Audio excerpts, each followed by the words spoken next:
Buenos días a todos. Gracias al equipo organizador por invitarme a participar de esta conferencia. Gracias a los asistentes que están en la sala en este minuto por levantarse temprano por escucharme. Con una presentación así, dan ganas de escucharme, aunque ya me conozco. Entonces, la idea es poder compartirles un poco de este tema, de la compasión en educación, y que ojalá pueda hacer algún aporte en alguna medida a los procesos de enseñanza-aprendizaje que hacen, y si no, por lo menos podrán tomar desayuno mientras. ¿Por qué la compasión en un congreso de educación? La idea que está detrás es que cuando me comentaron que el tema de esta conferencia tenía que ver con el compromiso social de los estudiantes y los procesos formativos, me vino la inquietud de dónde viene el compromiso social, cuál es la razón, qué es lo que lo moviliza. Y desde ahí llegamos, en conjunto con el comité organizador, a que la compasión era un tema que era pertinente, porque termina siendo el motor que moviliza a los profesionales de la salud a poder tener este compromiso social y a desenvolverse en la comunidad. Para poder hablar de compasión o de cualquier tema en general, siempre es bueno establecer algún tipo de definición para ver desde ahí cómo nos vamos moviendo hacia otras áreas del concepto. La compasión es un concepto que se ha visto en muchas culturas, en todos los tiempos, en distintos sistemas de credos, pero su mirada más bien científica es relativamente reciente, es más bien de las últimas décadas donde se le ha dado una mirada más crítica, más ligada a las neurociencias, a la psicología cognitiva, etc.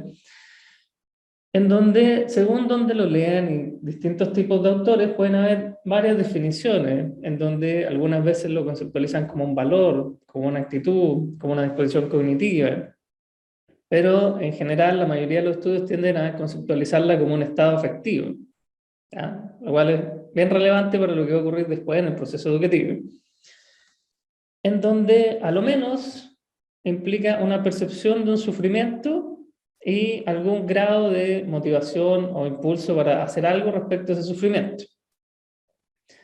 Ahora, es bien clave, y desde ahí ya empiezan a haber algunos problemas en la práctica, que esta percepción de sufrimiento puede ser en relación a uno mismo o en relación a un otro, ¿ya?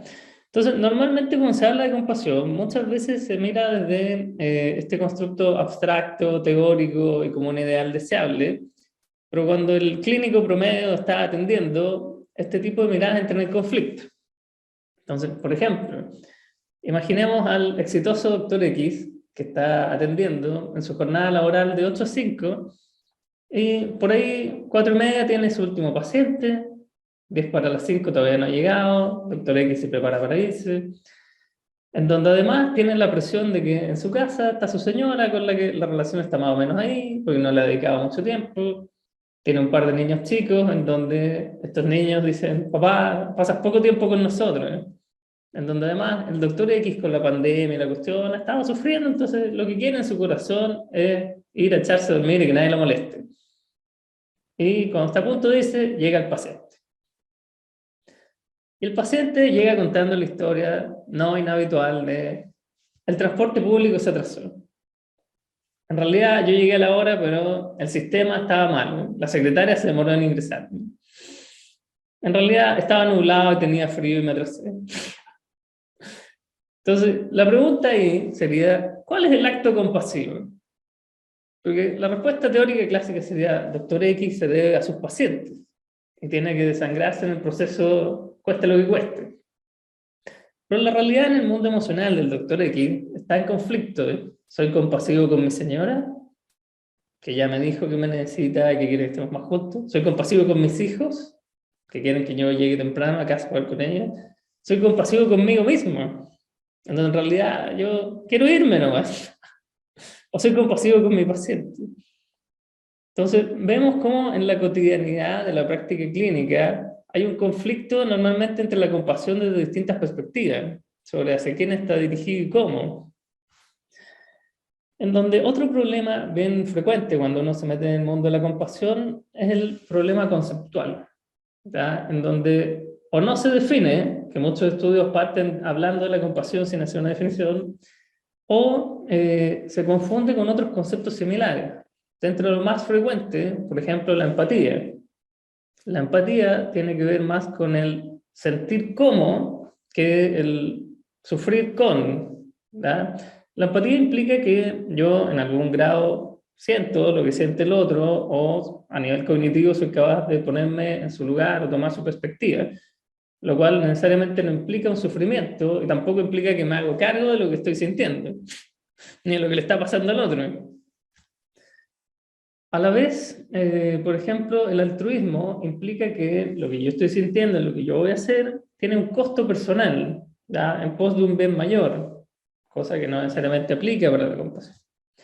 Y uno de los confusores que, desde mi perspectiva, ocurre con frecuencia, es la lástima, ¿ya? ¿Por qué hago este alcance de esta precisión? La compasión, dentro de sus componentes, suele implicar que yo soy capaz de conectar con un otro que desde mi perspectiva es parecido a mí. En la literatura de la compasión se habla harto de la humanidad compartida, de cómo el sufrimiento es una experiencia universal con la que todos conectamos. En cambio, la lástima implica que yo estoy en una posición diferente del que yo estoy observando. Entonces, por eso en la foto puse a esta persona en situación de calle que tiene un espejo. Porque normalmente cuando uno observa a la persona en situación de calle no se identifica con esa persona. Yo no soy igual a él.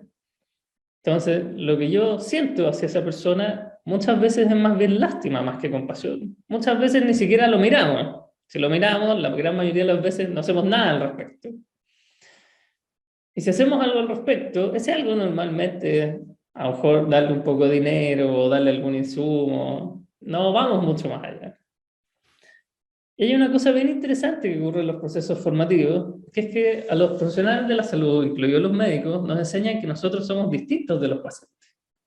Y se va reforzando a lo largo de la formación esta idea de que el paciente está en una posición normalmente desfavorecida por su condición de salud, y yo estoy por encima de eso, y es mi trabajo curar eso, tratar eso. Por lo tanto, es muy fácil que yo, en vez de sentir compasión, pueda sentir lástima, ¿ya? Lo cual no necesariamente es malo, porque todas estas cosas son emociones normales, o son situaciones normales. Pero a nivel de el tipo de impacto emocional o el tipo de consecuencia que va teniendo lo que yo voy haciendo, no da lo mismo. Y lo voy a retomar después. Ya. Entonces, una vez que establecemos más o menos qué es la compasión, ¿por qué importa esta cuestión? Y en realidad, cuando uno le pregunta a los pacientes, le pregunta a los familiares, a los profesionales de salud, a los docentes, la gran mayoría va a mencionar que la compasión es un componente medianamente importante de lo que está ocurriendo. ¿Ya? Queremos que haya algún tipo de conexión, que nos cuiden, que se hagan cargo de nuestro sufrimiento en alguna medida. Y en la medida que se ha ido estudiando la compasión, se han ido viendo distintos beneficios. Ahí yo puse una enumeración de muchos, en donde hay cosas bien abstractas que uno podría decir como mejor bienestar o menor psicopatología, hasta cosas bien duras, como cambios en tasas de hospitalización, sobrevida, costos de atención. Y entonces nos vemos con este problema de, si todos estamos de acuerdo en que la compasión es medianamente importante, y si tiene todos estos beneficios medianamente documentados, ¿por qué ocurre esta sensación o percepción, por lo menos, de que en realidad los sistemas de salud no son muy compasivos? De hecho, hay estudios que muestran que pacientes hospitalizados, hasta el 50%, según el país y el lugar donde se mida puede ser más, perciben que el sistema de salud no los atiende de manera compasiva. Y no solo el sistema de salud de manera abstracta, sino que los profesionales de la salud no los atienden de forma compasiva. Entonces, ¿por qué podría ocurrir esto? ¿Ah? ¿Por qué pese a que todos estamos de acuerdo que esa opción es importante, disminuye o no se aplique? Yo aquí enumeré algunas cosas, ¿verdad? Hay más variables, pero para ir destacando algunas, una de las cosas frecuentes es la falta de tiempos y recursos, ¿verdad? Ejemplo pragmático de esto. En la introducción ya les anticiparon que yo soy psiquiatra. Para que tengan una idea, una atención psiquiátrica en términos ideales al menos si es una primera atención, debería durar unos 45 minutos a una hora, en donde en nuestro país eso tiende a ser media hora a 20 minutos. Entonces, imagínense en este mismo cuento que les conté al principio, en donde el paciente posiblemente llega atrasado, por distintas razones. 5 o 10 minutos atrasado. O que yo me atrasé con el paciente anterior, que también puede ocurrir.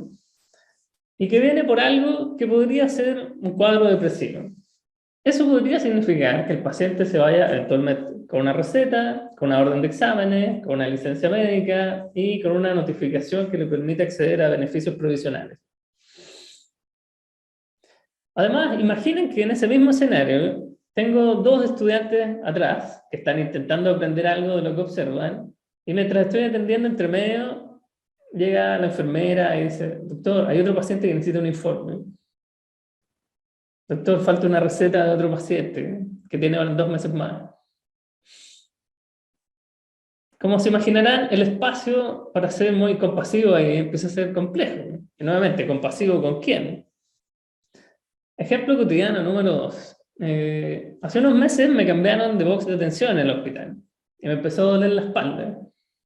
Dije, qué raro que me duele la espalda. ¿Qué habrá pasado? Primero le eché la culpa a la silla, entonces cambié mi silla y me seguía doliendo la espalda. Por las características del dolor, dije, esto es mecánico, es postural. Y tuve una revelación. Me di cuenta que en mi nuevo box, el computador, en vez de estar adelante mío, estaba en diagonal. Y yo tenía mi silla mirando hacia el paciente y giraba mi torso para escribir.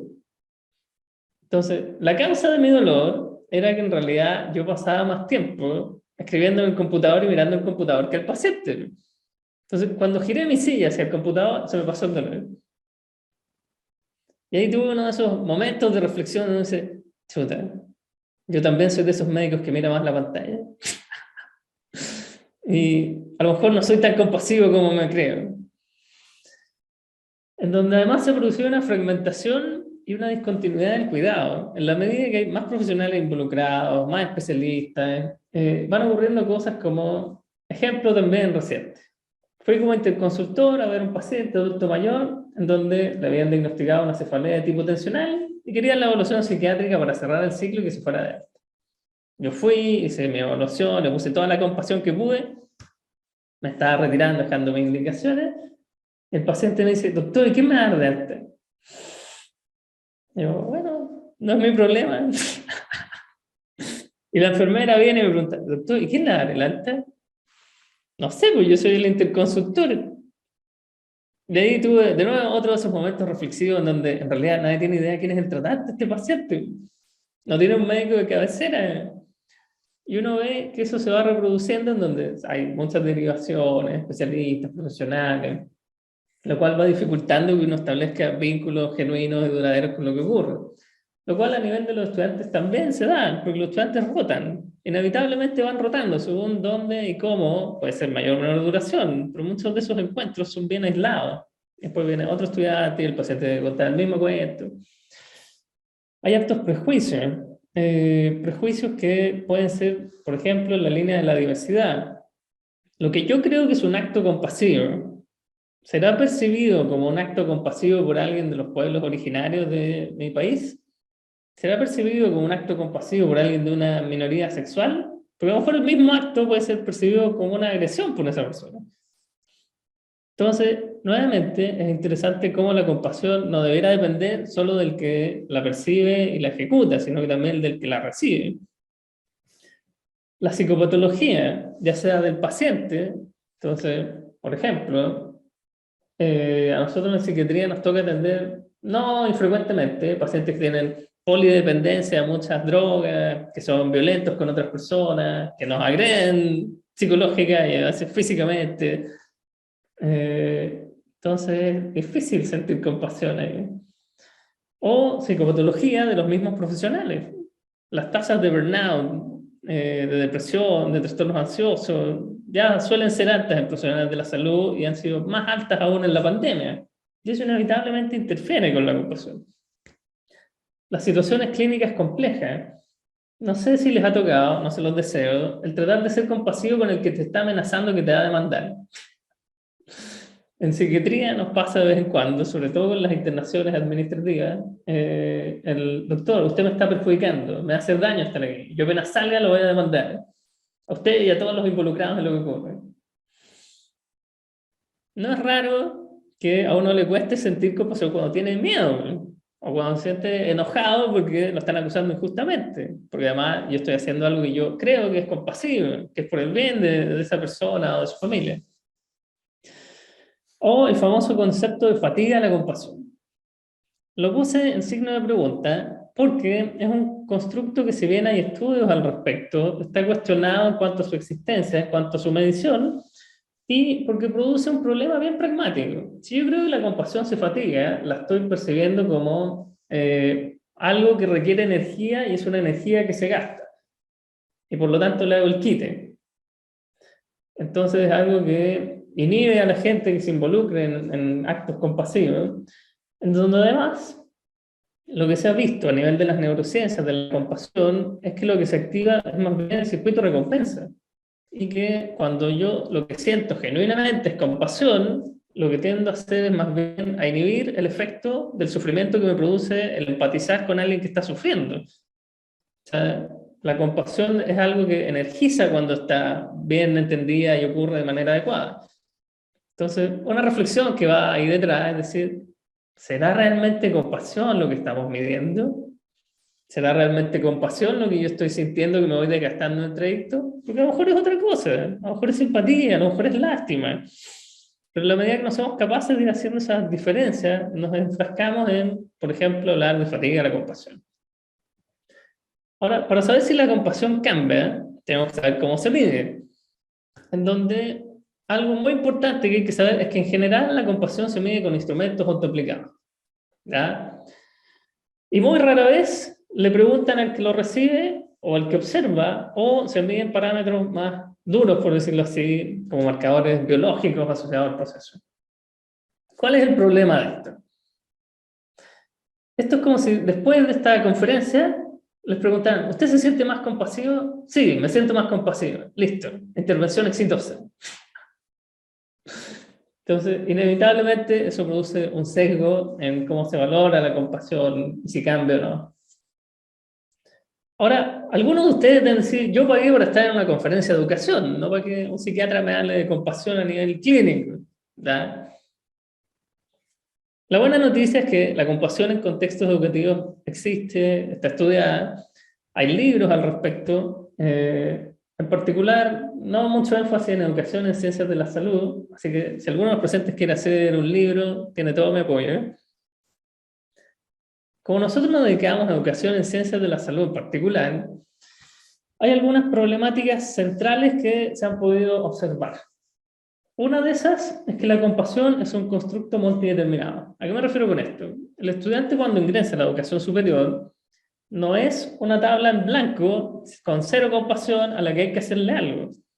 Él trae un determinado nivel, llamémosle, de compasión, una predisposición a eso, desde la genética, las experiencias tempranas, las creencias, la espiritualidad que tenga.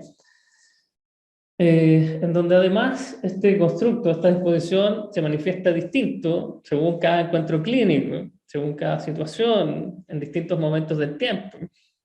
Entonces es muy difícil el ir estableciendo cuándo lo mido, cómo lo mido, en donde además, como les comenté, en la medida que hay heterogeneidad de definiciones, eso produce una cascada de problemáticas sobre, si no lo tengo muy bien definido, cómo lo enseño o cómo lo voy a evaluar. Y eso ha traído que se produzcan altos sesgos en la literatura que hay publicada. Por ejemplo, la gran mayoría de los estudios son de origen estadounidense, en menor proporción desde Inglaterra. Y de ahí, en el fondo, el mundo oriental tiende a estar subrepresentado. O el caso de Latinoamérica también tiende a estar subrepresentado.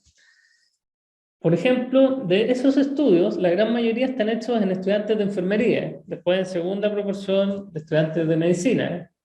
Dentro de la población de estudiantes, la gran mayoría de estos estudios están hechos en estudiantes más bien de pregrado y no los que están ahí terminando sus prácticas clínicas. De esos estudios, la gran mayoría tienden a hacer mediciones que son post-intervención, aisladas y sin seguimiento ni comparadores activos. Entonces, los que tengan nociones de medicina basada en la evidencia notarán que lo que acabo de decir implica una serie de aberraciones y sesgos bien significativos. Por ejemplo, se traduce en: Juanito, hemos detectado que tu compasión es baja. Te vamos a invitar a esta exitosa conferencia internacional de un psiquiatra experto en compasión para subir tus niveles de compasión. Juanito va, escucha la charla, después: Juanito, ¿te sientes más compasivo? Sí. Listo. Como escuela de medicina hemos cumplido en que hemos aumentado los niveles de compasión de nuestros estudiantes. Claramente es un sesgo. Pero el estudiante se siente bien porque cree que su compasión aumentó. Los docentes se sienten bien porque creen que están mejorando la compasión de sus estudiantes. Entonces todos quedan satisfechos. Y otro problema más o menos importante es la educación orientada a resultados. La educación orientada a resultados es algo que fue agarrando vuelo en ciencias de la salud, sobre todo por ahí por la década de los 80, que tiene una razón de existir. Antes lo que ocurría era: doctor, es mi primer día en mi rotación de psiquiatría. ¿Qué tengo que hacer? Bueno, Juan, aprende lo que puedas, me voy a ir a hacer otra cosa. Pregúntale a tu compañero qué es lo que tiene que aprender. Igual, claro, pues era una negligencia, era un riesgo. Por lo tanto, se empezó a definir de que tenía que haber resultados de aprendizaje, objetivos de lo que tenía que ocurrir, cuándo tenía que ocurrir, medición de un progreso, en donde además esto tiene que ver con cuidar a los pacientes, tiene que ver con responder a los procesos de acreditación. Pero esto nos produce un problema concreto. Ya entrando en los distintos ámbitos de la educación, si yo quiero trabajar la compasión a nivel educativo, tengo que meterla en el currículum. ¿Ya? En general, la mayoría de las profesiones dicen que la compasión les importa, y dentro de las que dicen que les importa suelen meterlo en el perfil de egreso y en ocasiones también en sus competencias. Hasta ahí vamos más o menos bien. El problema es cuando ya empezamos a hilar más fino y vamos llegando a los resultados de aprendizaje. ¿Por qué? En general, para establecer resultados de aprendizaje, tendemos a usar taxonomía. Por ejemplo, la taxonomía de Bloom, la de Marzano, que los verbos que utilizan en general son elementos más bien cognitivos o procedimentales, donde eso se ha perpetuado en el tiempo, pues son más, entre comillas, objetivables y más fáciles de medir. Nuestros resultados de aprendizaje nos dicen: el estudiante siente. Y ya definimos al principio la compasión como un estado afectivo. Por lo tanto, el verbo sentir podría ser algo que sería relevante poner en un resultado de aprendizaje. Pero eso nos va a producir el problema de cómo lo medimos y qué tan objetiva es esa medición. En donde además, si bien decimos que la compasión importa, cuando uno va a mirar qué ocurre realmente en las asignaturas, hay una cuestión bien tangible. Por ejemplo, a nadie se le ocurriría que un médico egresara sin haber tenido una clase de hipertensión arterial o una clase de infarto agudo del miocardio. En cambio, ¿cuántas clases podrán haber sobre la compasión? Al menos en mi experiencia personal, yo no tuve ninguna en el pregrado. En el posgrado de psiquiatría tampoco. Entonces, incluso a nivel de contenido, termina siendo invisibilizado. Como que se asume que se va a aprender en el marco de otra cosa. Se va a aprender mientras va trabajando en equipo, mientras se mete en el campo clínico, etc. Pero no se intenciona en general. Incluso si yo dijera ya, para darle el gusto a este gallo de la conferencia, vamos a poner una clase de compasión en nuestro currículum. Y se va a ver bonito. El hacer eso no tiene ningún impacto. Como muchos de ustedes deben saber, desde las neurociencias de la educación, se sabe que para que algo sirva y se consolide, tiene que ser una experiencia que sea, ojalá, reiterada en el tiempo, en distintos contextos, donde uno va agregando variables, donde este aprendizaje sea más bien significativo, construido con un componente reflexivo, interpersonal, activo, etc. En donde el currículum oculto y el modeling son cosas muy potentes, que pesan tanto o más que lo que uno enseña de manera explícita en el currículum. Entonces, puse esta imagen un poco para graficar el tema de que en general cuando miramos la compasión, la miramos hacia los estudiantes, ¿ya? Y los miramos como los estudiantes sufrientes, en donde el sistema educativo, los docentes los están perjudicando de alguna forma. Pero esa mirada, ¿qué le está pasando al docente? ¿Qué le está pasando al equipo de gestión, a los directivos, al clínico? ¿Ya? No estamos evaluando a los estudiantes solo porque nos gusta evaluar, no los estresamos porque nos gusta, sino que ese mismo docente, ese mismo clínico puede estar pasando por una situación difícil, puede estar teniendo un conflicto en cuanto a qué hace con su compasión. Por ejemplo, en este mismo caso que les decía al principio, de yo atendiendo con el par de estudiantes detrás, tratando de aprender algo mientras hago la licencia, eso para mí es un conflicto. Yo siento que no estoy haciendo bien la docencia. Pueden haber miles de razones y miles de justificaciones, pero lo que a mí me está pasando es que yo tengo algún grado de distrés o de malestar y tengo que entrar a la reflexión de hacia quién soy compasivo, hacia el paciente que me pide la licencia fuera, hacia los estudiantes que están mirando, hacia mí mismo, que estoy estresado por la situación.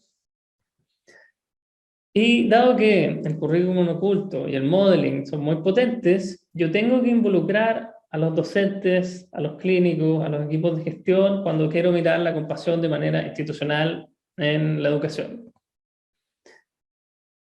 Cuando uno dice ya, supongamos que lo quiero meter en el currículum, lo que debiera ocurrir después es qué tipo de didácticas pueden tener esta mirada compasiva o hacen sentido.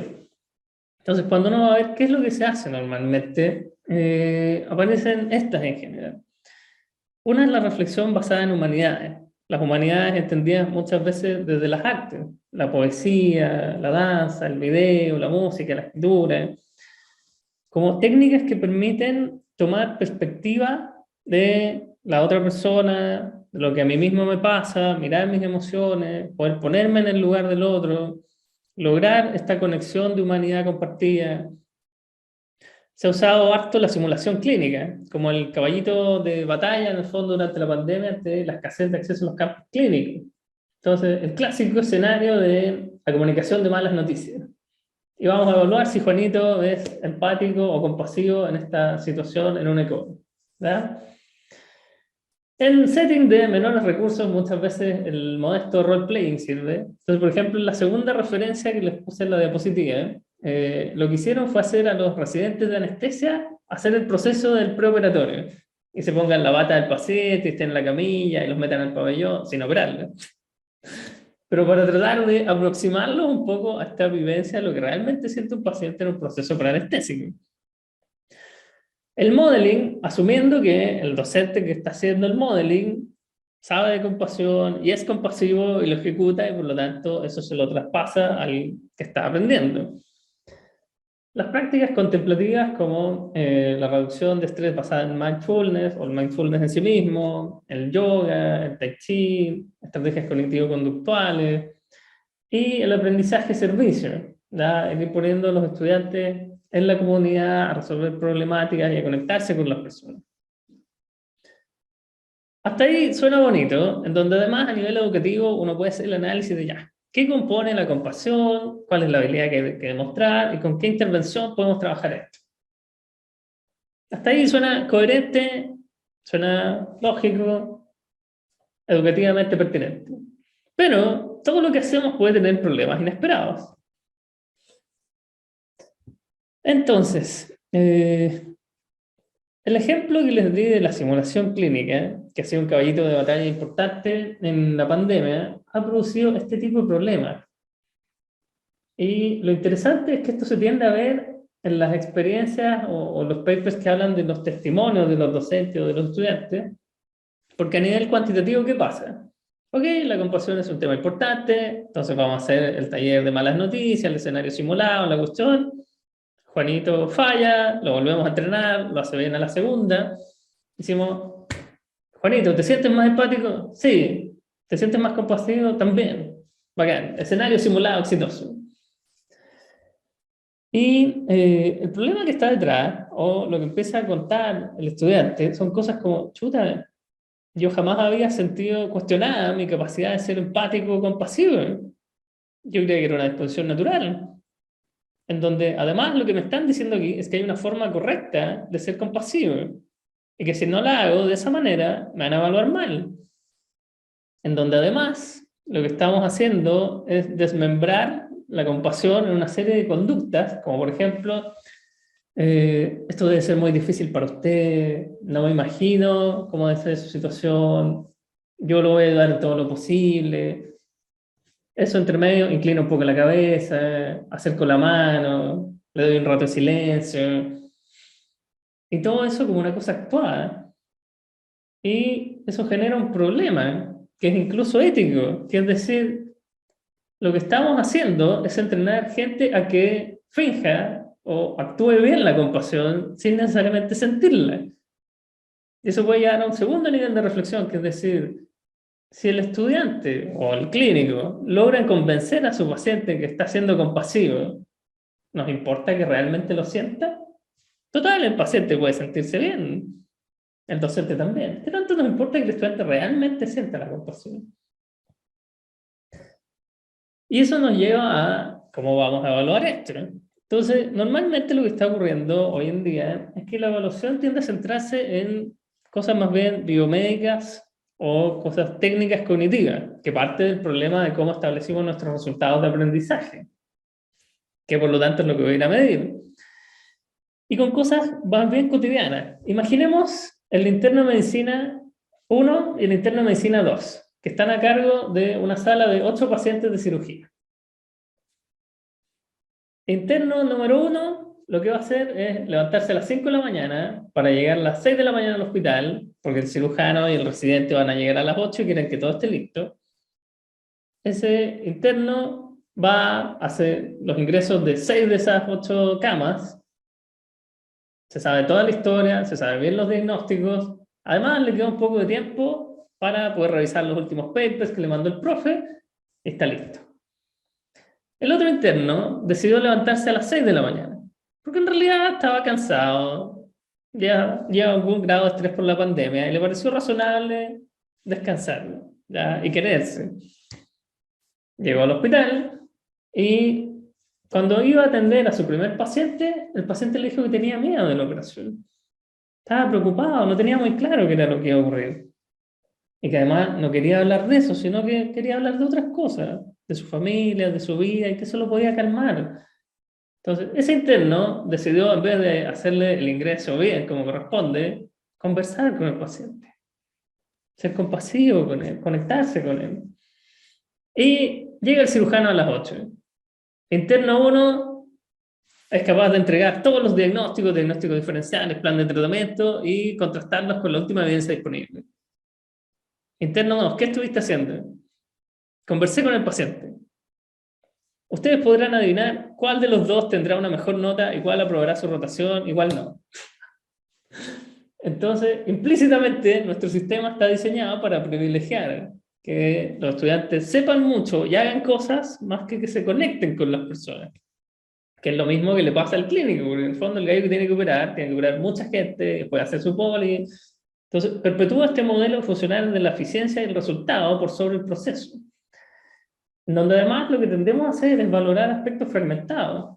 Porque todos los instrumentos de evaluación tienen sesgos o debilidades y fortalezas, ¿eh?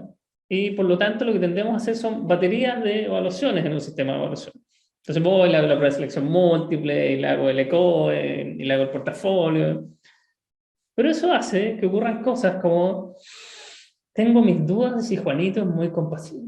Bueno, no importa, total, es un puntito más en una rúbrica entre muchas evaluaciones y esto lo va a aprender después. Versus, nadie dejaría pasar a Juanito si Juanito no es capaz de establecer un diagnóstico.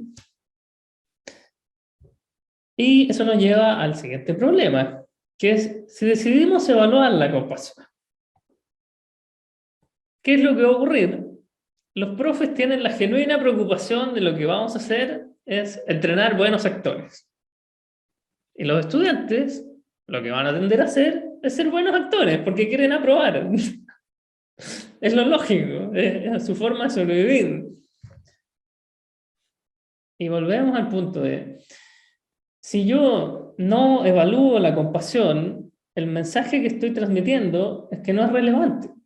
Eso es lo que, porque en la educación lo que tendríamos que hacer es evaluar las cosas que nos parecen importantes. Pero si lo evalúo, voy a tender a empujar al estudiante hacia que lo finja, porque tiene que sobrevivir.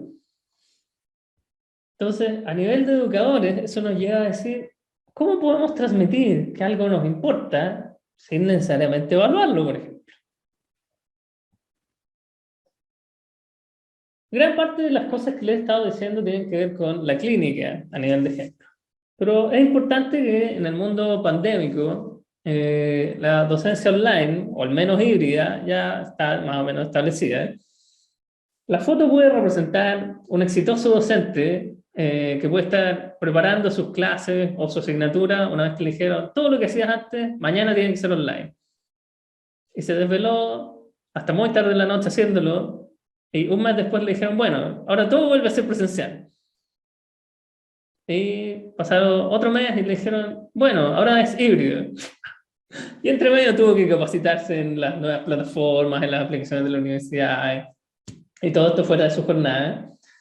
O también podría representar a un estudiante, envejecido claramente por la pandemia, que para poder cumplir con la carga académica y la planificación de la asignatura, etc., lo tuvieron a las 7 de la tarde ahí en su clase de Zoom. En el mundo online, en general ocurren cosas que disminuyen la compasión, como el anonimato, la despersonalización, la pérdida del lenguaje no verbal, sobre todo del cuello para abajo, la sincronía en la comunicación. Entonces, hay varias barreras para que la compasión vaya fluyendo en ese contexto. O sea, incluso si hacemos a un lado que el tipo que está detrás de la pantalla tiene su propia situación personal y a lo mejor tiene los niños gritando de fondo, o la mamá cocinando al otro lado de la pantalla, o está tapado en pega y no ha podido descansar. La comunicación, incluso en circunstancias ideales online, tiene todos esos sesgos. Entonces, ahí viene el tema de cómo nos acercamos a la compasión en ese mundo. Entonces, primero uno podría tomar estos sesgos que yo les acabo de comentar y tratar de irlos abordando.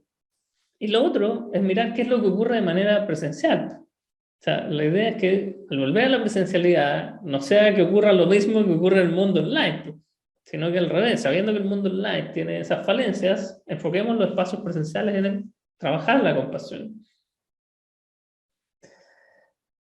Ahora, eso nos lleva a nuestras reflexiones finales, en donde la idea es que las instituciones, si quieren que la compasión sea central en sus procesos de enseñanza-aprendizaje, porque ya establecimos todos sus beneficios, que es importante para la ciencia de la salud de la cuestión, tienen que tomárselo en serio. Entonces, por ejemplo, la compasión debiera ser un criterio en la selección de los estudiantes al ingreso.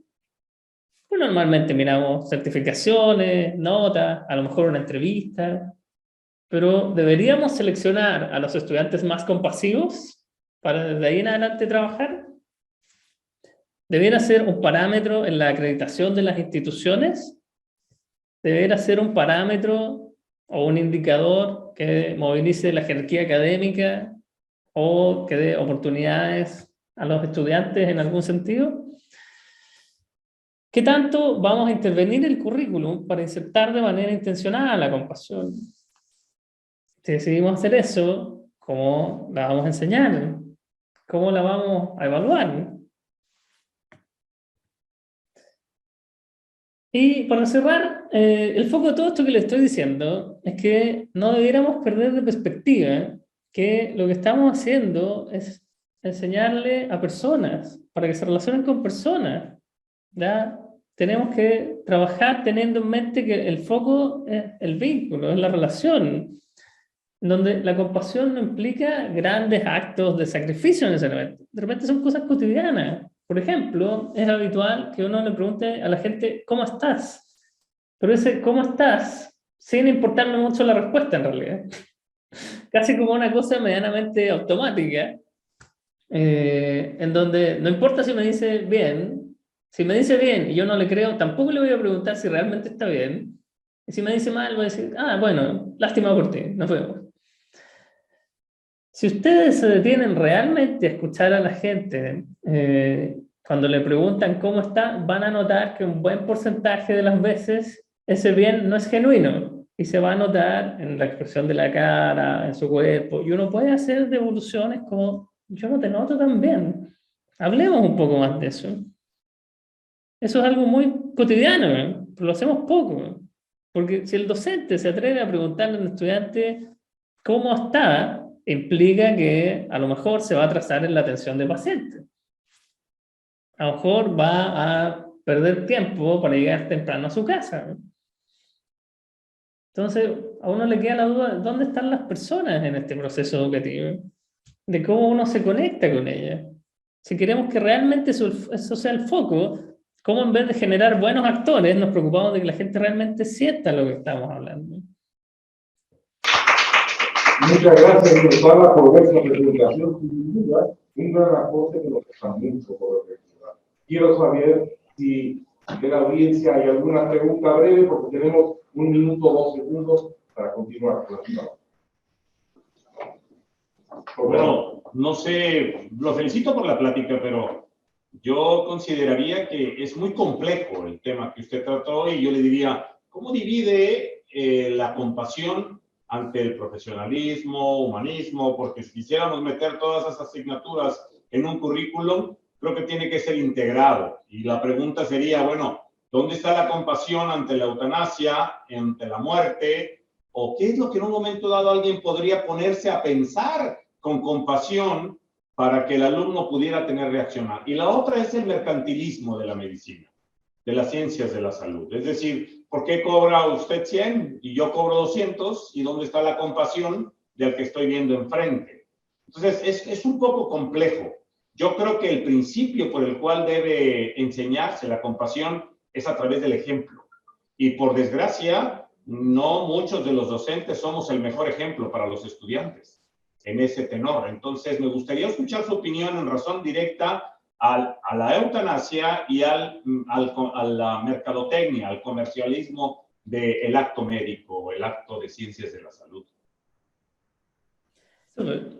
Lo primero que hay que tener claro es que cuando uno quiere enseñar algo o transmitir algo en educación, es inevitable que hayan conflictos entre lo que es deseable en distintos ámbitos.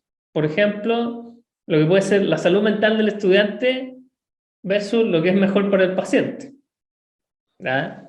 Voy a dar un ejemplo práctico de eso. En psiquiatría puede ocurrir que yo vaya con un estudiante, veamos un paciente, me parezca de un riesgo suicida más o menos significativo, y por lo tanto yo le diga a este paciente hay que verlo pronto, ¿no? Dale un sobrecupo en tu policlínico. Entonces, la pregunta que va a ocurrir o la reflexión que hay detrás, yo puedo estar diciendo algo que es lo mejor para el paciente, pero produciéndole un grado de estrés más o menos significativo al estudiante. En donde además, lo que está oculto en esa elección es que yo no me estoy haciendo cargo del problema, pero yo podría haberle dicho, lo veo yo en mi propio poli como sobrecupo. En el quehacer docente entran en conflicto de manera cotidiana distintas perspectivas. Ejemplo número 2, ¿ya? Más bien de aula. Los que hacen preguntas de selección múltiple en sus asignaturas, les debe pasar, sobre todo en setting de escasos recursos, de que uno no puede hacerlas todas, y menos mantener un pool viable de manera reiterada en el año. Entonces uno se la pide a los profes que hacen las clases. Entonces no es inhabitual que te la manden a última hora y vienen mal hechas porque no son expertos en educación. Entonces, es ahí el docente con la decisión de me trasnocho arreglando la prueba, la ejecuto igual a sabiendas de que hay preguntas malas, elimino todas las preguntas malas y hago un submuestreo de lo que ocurre. ¿Cuál es el acto compasivo? Entonces, inevitablemente, si yo quiero poner la compasión como un foco en los procesos de enseñanza-aprendizaje, voy a tener que transar algún otro aspecto, ¿ya? Algún otro contenido o algún otro valor. ¿Ya? Es muy difícil que yo logre esta integralidad teórica absoluta ideal, sino que más bien yo voy a tomar una opción. Sobre el mercantilismo, el problema es que en la medida que funcionamos orientados a un producto o a un resultado, incluido el beneficio económico, la probabilidad de que yo opere desde la compasión es más baja. ¿verdad? Porque la compasión es un proceso que implica que yo esté conectado conmigo mismo y que conecte con un otro. Entonces, ¿puedo ser compasivo y cobrar por mi atención? La respuesta es sí. Ya, no es para que todos anden atendiendo gratis. El tema es que en la medida que la ganancia, el dinero, se va haciendo el foco central, lo que ocurre es que yo voy a trazar otros aspectos. Entonces, por ejemplo, voy a disminuir mis tiempos de atención para poder atender más pacientes y ganar más. Entonces, funcionamos en la medida que hay algunos de estos procesos que son regulados por ejemplo, el sistema de salud, el sistema previsional, y hay otros que dependen del profesional. Entonces, yo en mi consulta puedo decir, ¿sabes qué? Voy a atender cada 1 hora para privilegiar este proceso compasivo. Pero el hospital puede decir, mira, en realidad vas a atender cada 15 minutos. Porque tenemos mucha gente que atender.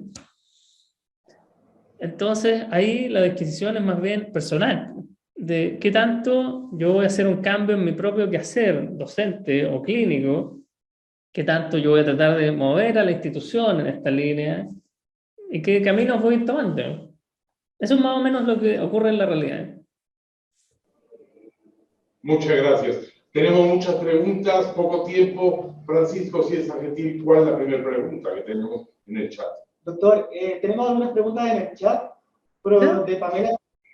¿Conoce usted sistemas de selección en el mundo que han intentado captar estudiantes más compasivos? Por ejemplo, que en sus currículos tengan actividades de voluntariado. ¿Cómo sería según usted? Yo no conozco que hayan mirado específicamente la compasión. Lo que sí se ha tratado de hacer en los sistemas de selección es más bien hacerlos más integradores. Entonces, por ejemplo, no solo mirar la nota, sino mirar las actividades extracurriculares que ha hecho. Entonces, qué talleres ha ido, se ha participado, por ejemplo, en actividades en la comunidad. Eso eventualmente complementado con evaluaciones psicológicas.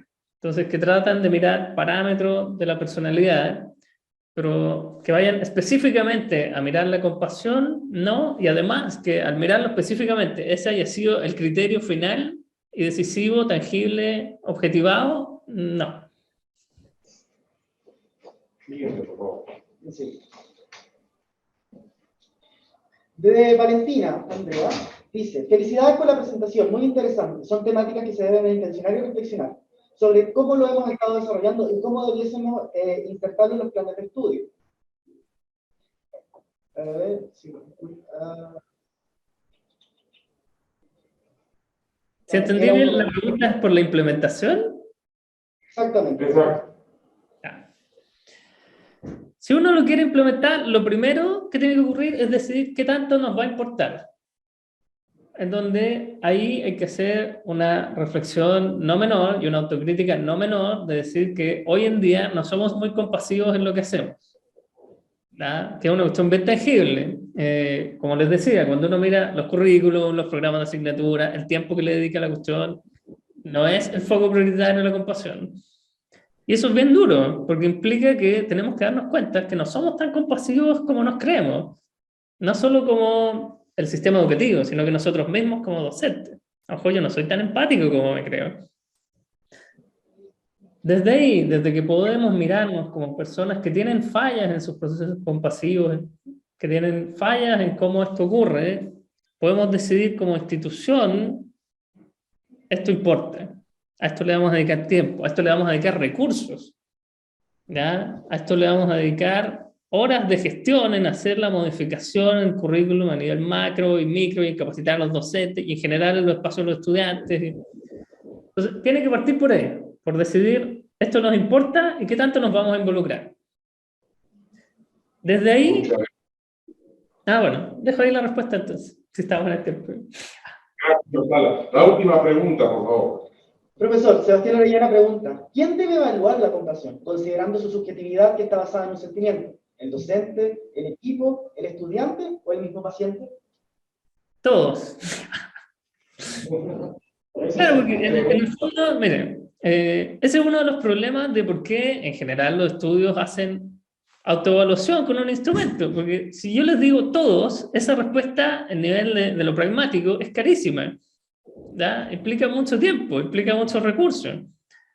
Pero en el mismo ejemplo, supongamos que yo le estoy dando una mala noticia a un estudiante. o un paciente. Y para ese proceso inclino mi cabeza y le digo palabras y frases medias hechas y le tomo la mano. Yo puedo decir, me siento regio, fui ultra compasivo. Y uno va y le pregunta al estudiante o al paciente, dice, me sentí terriblemente incómodo cuando me tocó sin mi permiso. Si esa es la evaluación del que recibe, uno podría decir que genuinamente yo me sincronicé y sintonicé con lo que estaba ocurriendo con esa persona en ese minuto. Probablemente la respuesta es no. Entonces, por eso la idea es que esto no puede quedar solo en una autoevaluación, porque además tenemos el sesgo de que todos queremos ser los héroes de la película. Nadie se cree el villano. Entonces, cuando decimos hay maltrato en el sistema de salud, en el sistema educativo, nunca decimos, ¿sabes qué? A lo mejor yo soy el maltratador. Entonces, es muy raro que uno haga la mirada, sí, en realidad soy yo el que soy poco compasivo. Entonces, yo necesito distintos inputs de información que sean no solo el estudiante, no solo el paciente simulado, no solo el docente, sino que ojalá el paciente también, para poder mirar y adquirir perspectivas de lo que está ocurriendo.